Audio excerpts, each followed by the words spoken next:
Hey guys, it's Marvin Ambrosius here with another great episode of 5 Minutes with Marv. I've got an amazing guest with me today, author, campaigner, and LBC presenter Natasha Devon. Let's go. Hey guys, it's Marvin Ambrosius here, and I've got an amazing guest with myself. I've got Natasha Devon, author, campaigner, and LBC presenter. She's an avid workout, fitness, she's everything right now. She's following me. She's doing what I do. She does the fit in fives. And I want to make sure now we find out the tips and traits of how she's going to become the best version of her so we can become the best version of ourselves. Natasha, how are you doing? I'm good, thank you. I don't think I appreciated living in London, where hardly anyone drives, how much exercise you do just living your life, getting from A to B, walking to the bus stop, whatever.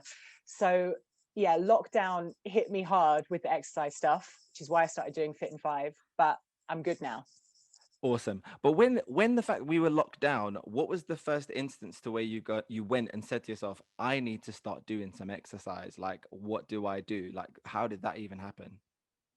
Well, as you know, I'm a mental health campaigner. And for me, exercise is a really important part of how I practice self-care.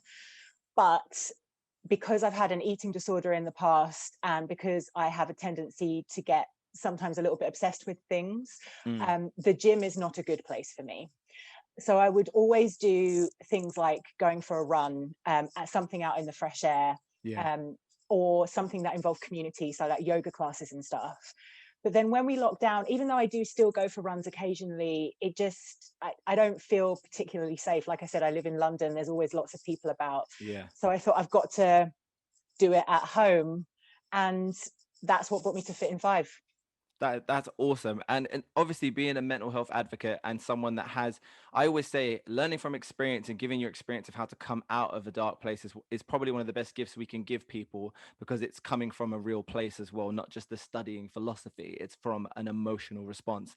Now, you just hit the nail on the head on that one, just explaining how you went through disorder yourself and turned that around, but understand the patterns of behavior. So tell me a little bit more about how you've changed your behavioral patterns from how your process would have been before approaching fitness. I think before I had a very need to succeed mentality with exercise. So I would think if I can't work out for an hour or run for 5 miles or beat my own personal best, there's no point in doing it. Whereas I've tried to switch that to, well, you could do nothing.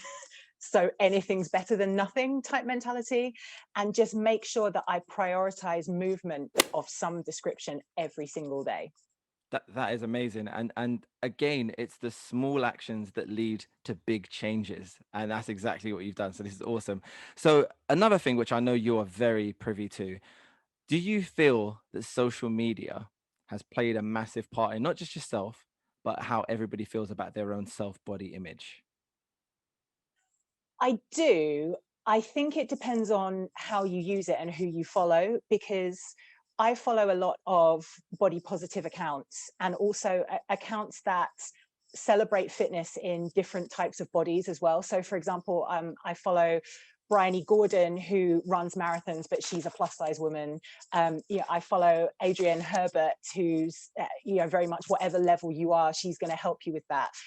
I think if I followed you get these fitness influencers who are just, they're professional athlete level and they never post anything other than them looking, 10 out of 10 Yeah.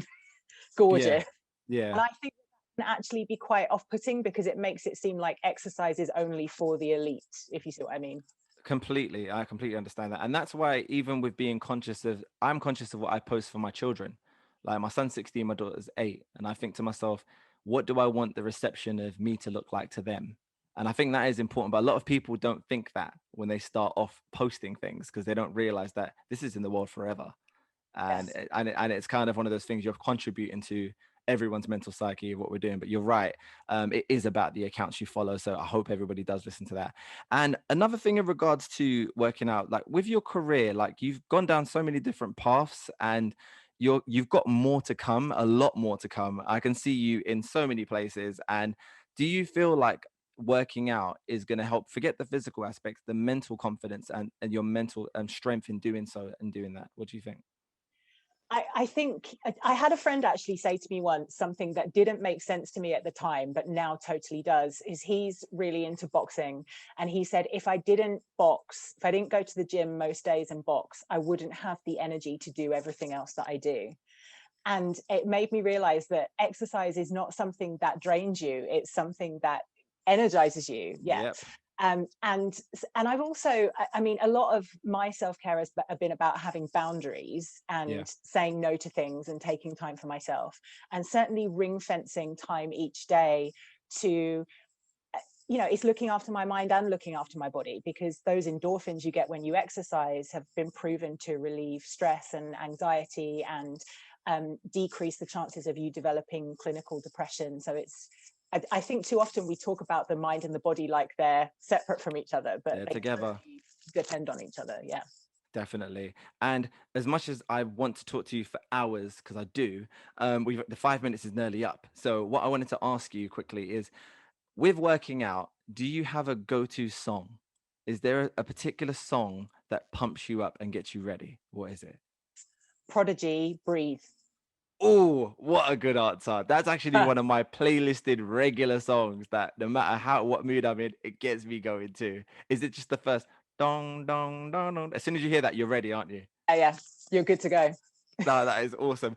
Natasha, thank you so much for coming on my show. Guys, make sure you like, subscribe, follow Natasha as well. Get her books. Listen to the LBC show. She's fantastic. An advocate for mental health and fitness and total well-being. I'll see you soon. Thank you.